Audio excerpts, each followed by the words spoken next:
Hi folks, it's Matthew here from Matthew Cuts Photography, and today we're going to do another Wednesday Wisdom. This time I'm going to edit a portrait. I am a portrait photographer by trade and it's my favourite thing to do, but you might be a little bit surprised that there's not actually that much editing involved in terms of people. Depends what I'm doing and depends on the request of the client. This guy here, Jonny, he is a graphic designer. He wanted something that expressed his artistic, job, and the client brief was make me look awesome. He agreed that I did make him look awesome, and you'll see I'm going to edit this again from scratch, but you'll see I'll show you the final picture. We had this idea, he wanted these really arty black and whites to make him look really good for his website, and that's what we did. So just going to go through and do some editing, and as usual this is going to be all about the why. So why am I doing these things? Why? Because what I do isn't that important. The why is far more important.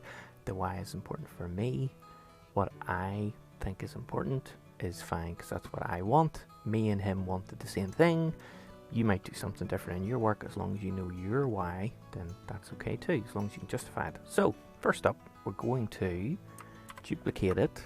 So in this program, it's Control and J to duplicate it, or you can go in here and right click and go to duplicate.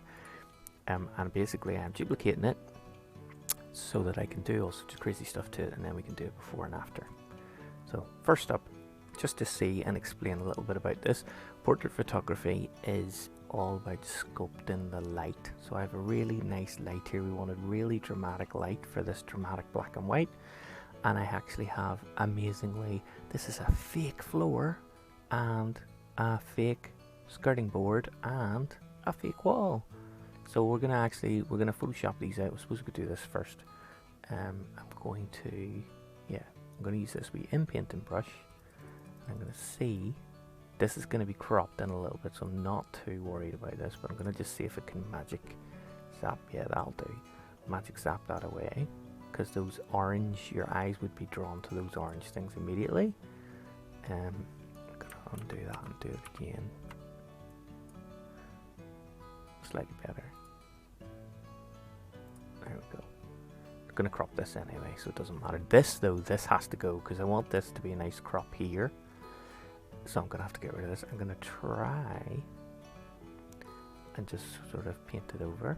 Now, what you got to remember here is actually this whole shadow is kind of part of the problem. So I'm going to paint the whole thing and see what happens.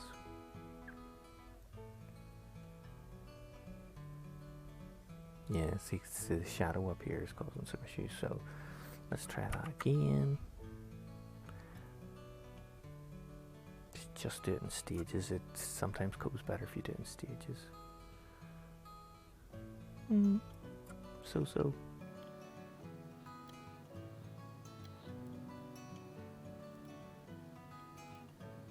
That I can live with, because I know I'm going to crop it. I'll crop it now, but I kind of had in my head what I was going to do. So I'm going to kind of make it like this. And bring this in just a bit. And bring this in just a bit. Bring this in just a bit. So I already kind of knew I was going to crop it. I am not worried about his eyes being on a third or anything like that, because this isn't about his face. This is about this sort of stuff. So having that down on one of the third lines, if I was doing the rule of thirds, I'm not really worried too much. I just want him in the middle, a nice clear composition. This will probably do. That'll do. That's quite nice. I like that. Now I can see here there's a wee tiny bit of shadow annoying me, so I'm going to try and zap that back to the in-painting tool. That was the crop tool I used, by the way. Apologies folks. So click on the crop tool to do that kind of stuff. Let's see, yeah, maybe bring this down here and see what it does. Yeah, that I can live with. I can see there is a wee tiny bit of wibbly wobbly junk in the canvas here, so I'm going to kind of paint over that and it should average it out a little bit. And that's just like wrinkles and creases in my canvas backdrop. It's like a big kind of lino, heavy, thick backdrop. You can see a wee tiny bit. It's probably from the rollers. Actually, you can see the lines that go up and down. Oh no, that one is way too uniform. Let me just do that. Okay, so compositionally, yep, happy enough. So next on the list of things to do is we're going to have a look at black and white. So I am going to use the black and white. So going to look at the black and white filter here. Pretty much the default is pretty much exactly what I want, to be honest. I'm going to tinker around with this just to show you what it does. So this changes the balance of like the saturation of colors for black and white. There's no colors obviously, but it's making the reds brighter or darker. So see how his skin tone, see his arm there disappears completely black or completely white. So this kind of changes your skin is reds and yellows mostly. So you can see here this brightens up his skin a wee bit, darkens his skin a wee bit. There isn't really any green in the picture too much, and then there's a little bit of blue on the jeans. See the way the jeans are changing the jeans. This will change the jeans as well. So I can kind of selectively brighten or darken things that I want, and this won't have much effect because there's no real strong magentas in there. So I'm going to leave it the way it is because I quite like it just the way it is. I might brighten his skin up a tiny bit.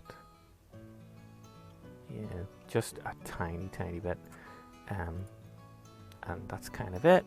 I'm then going to go in here and I want to just generally, it's very, we wanted lovely dramatic light. I want the white of his face, I want you to be drawn straight here, see his smiley face and see what he's doing with his hands.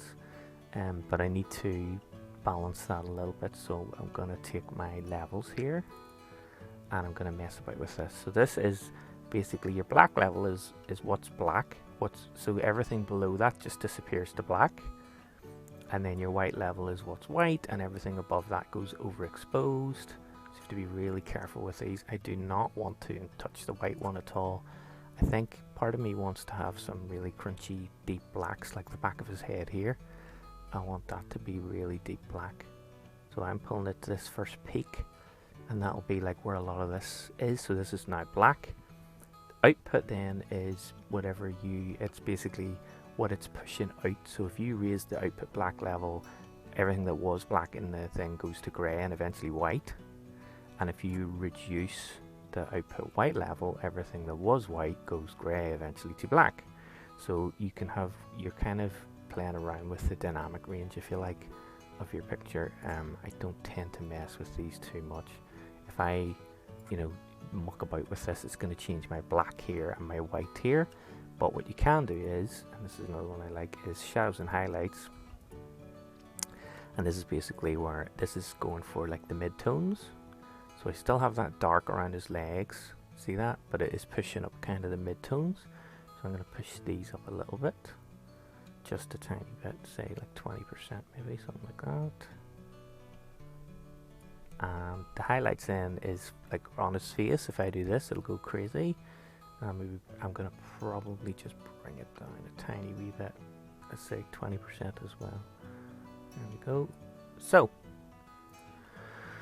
that's kind of it. That's me happy enough. Let me see. Still a wee bit of a mess over here. I'm going to tidy that up real quick. Sometimes you can just kind of push this across. When you're in black and white, by the way, the little red kind of cursor for when you're doing this stuff goes to just like it's red, but it's not the black and white version of red. Seeing if I can. No, it's not going to play ball. Let's just tap on it real quick here. No, still not playing ball. Just try drawing in between the lines like this.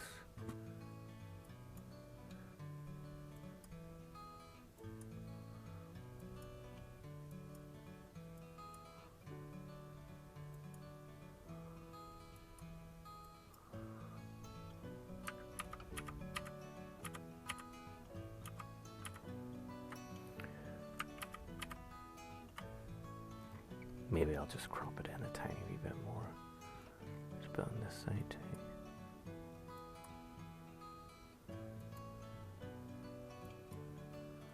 Now, well, there's two ways I could do this. I can crop it in a little bit, or I can show you.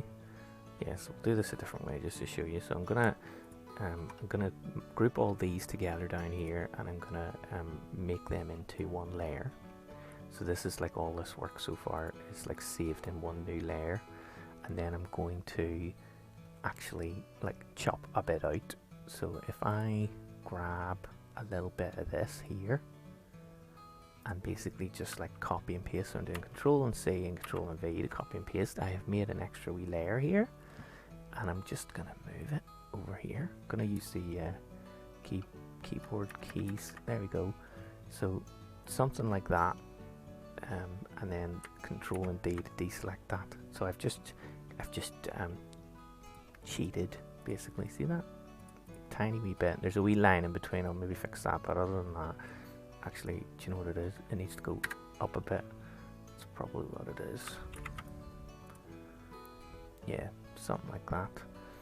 And do the same on the other side, but steal from the same place. So the bit I copied over there, if I copy that and paste it over here, it will be the wrong tone and hue and all that good stuff. So I'm going to just steal this wee bit here. Make sure I get a wee bit of the wall above too, then I can blend it in. Okay, and then I'm going to Control and C and V, and then I'm going to move that over here. See what I get. That'll do. I'm happy enough with that.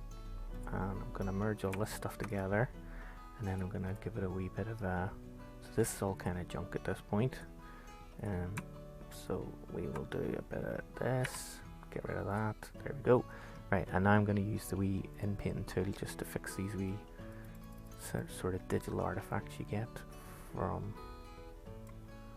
painting it in, like that. Don't need to go too crazy about this stuff, just kind of random.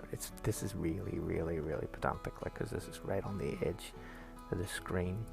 But if this client, for example, wanted to get this all done up really big, then all of a sudden these would be huge issues. You would see these, they'd be like a couple of centimeters long and stuff like that.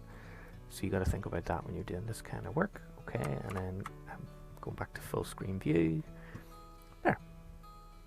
I'm happy enough with that. Is there anything that catches my eye or annoys me? I want to be drawn to the lightness in the picture.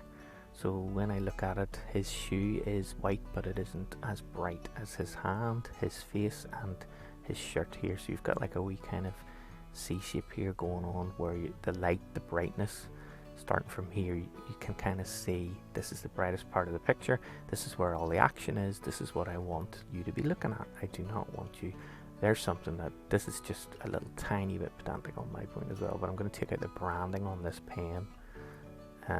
Just because it's just cause details like that's the white.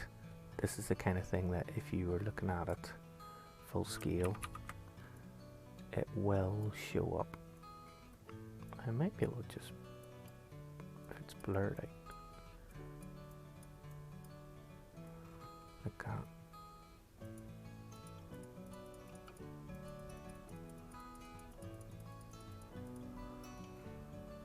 Won't draw your attention so much.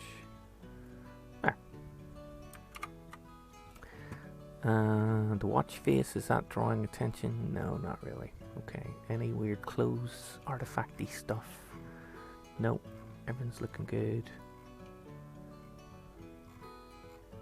Nice clean, I always go for like, try to get a clean silhouette. Pretty decently clean silhouette here. Yep, there we go. Possibly this is annoying me. Let's just get rid of it anyway. There. That's about it. So there you go. So that is a very quick edit. The lighting was done on purpose this way. Very dramatic lighting. The intention was, so this is the before, and then this is the after. And the only way to get this kind of very dramatic fall off is to have the light very close. So I knew I would have to have the light in the shot before I started. So I kind of was like, okay, I've just got to live with that. I'm going to have to Photoshop out the light when I'm done. And I'm happy enough with that. If I had pushed the light backwards, we would have had very different lighting here. We would have had more gradation in the light from left to right. But I wanted this strong fall off on the back of his head and the back of his leg to make this dramatic black and white. So that's it. So this is a very quick edit with a lot of the whys, but this is part of it is thinking about what you're doing when you shoot and then how you apply that when you're editing for the final product, you got to think it all through, edit in your head of what you can and can't do while you're working, and then go on to do it. I really don't like editing, so I always try to get everything perfect in shot, and then I don't need to do a lot of editing. So this is a very minor edit, but you can see the kind of thing, and it gives you this really nice dramatic portrait, and he was super happy with it. And other people have seen it and gone, wow, he looks awesome, and he's definitely a designer or something like that, because of the, you know, he's got the notepad, he's got a pen, he's drawing, but more that the kind of joy he has in what he's doing. You can see that really quickly on his face, even though you can't see his eyes. So there you go. Hope you liked it. Any more requests or things you'd like to do or see, then let me know, and I can edit them and do little videos like this. Thanks again, and catch you next time.